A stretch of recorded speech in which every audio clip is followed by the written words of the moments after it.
আজকে আমরা বানাবো পেঁয়াজু।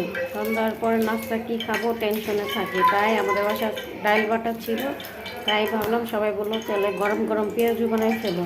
তো যে কথা সে কাজ, এই যে গরম গরম পেঁয়াজু রেডি করতেছি। এই যে এটার মধ্যে আদা রসুন জিরা হলুদ গুঁড়ো মরিচ যত যা আছে মশলা সব দিয়ে সুন্দর করে একটু বেসন দিচ্ছি, চটকায় চটকায় মেখে সুন্দরভাবে যত সব মশলা এটার সাথে সব সুন্দর করে মেখে তারপরে পেঁয়াজু বানাবো। এত মজা লাগে চা দিয়ে গরম গরম পেঁয়াজু খেতে, খুব স্বাদ।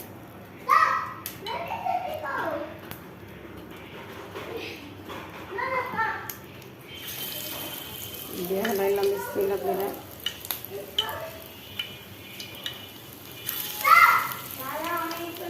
দোকানে কেনার চেয়ে বাসায় বানানো ভালো হবে।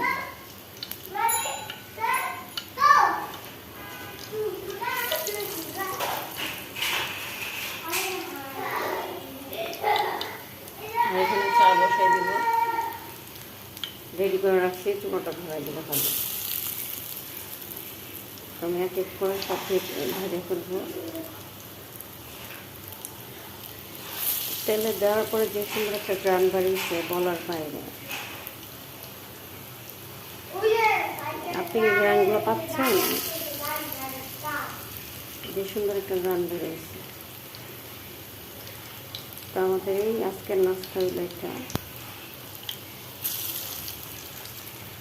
গরম গরম পেঁয়াজু।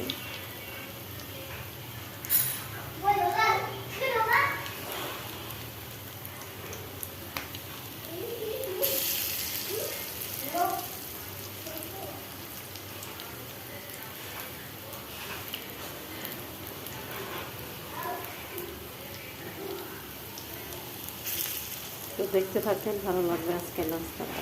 তো এই যে চুলা কমে দিয়েছি, অল্প অল্প জালে মসমস হবে ভালো মতন, যত ভিতরে হয়ে যায় এই জন্য একটু চুলা কমে দিয়েছি। আর একদম চা বলকে এসে বসছে। তো এই যে এখানে হয়ে গেছে। আর এখানে যে চা বানিয়ে ফেললাম গরম গরম পেঁয়াজের সাথে, চা খেতে খুব মজা লাগবে। রেডি করে ফেলছি।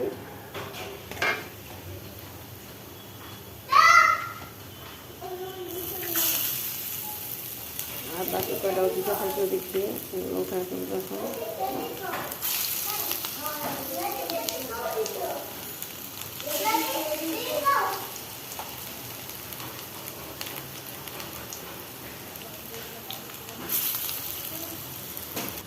এই তো দুজনের জন্য রেডি করে ফেলছি। এই যে চা আর এই যে পেঁয়াজু, এই যে চা আর এই যে পেঁয়াজু। তো কেমন হয়েছে কমেন্ট করে জানেন। আর এই যে বাকিটা বাঁচতেছে, সেই স্বাদ হয়েছে জানেন, চা দিয়ে গরম গরম পেঁয়াজু।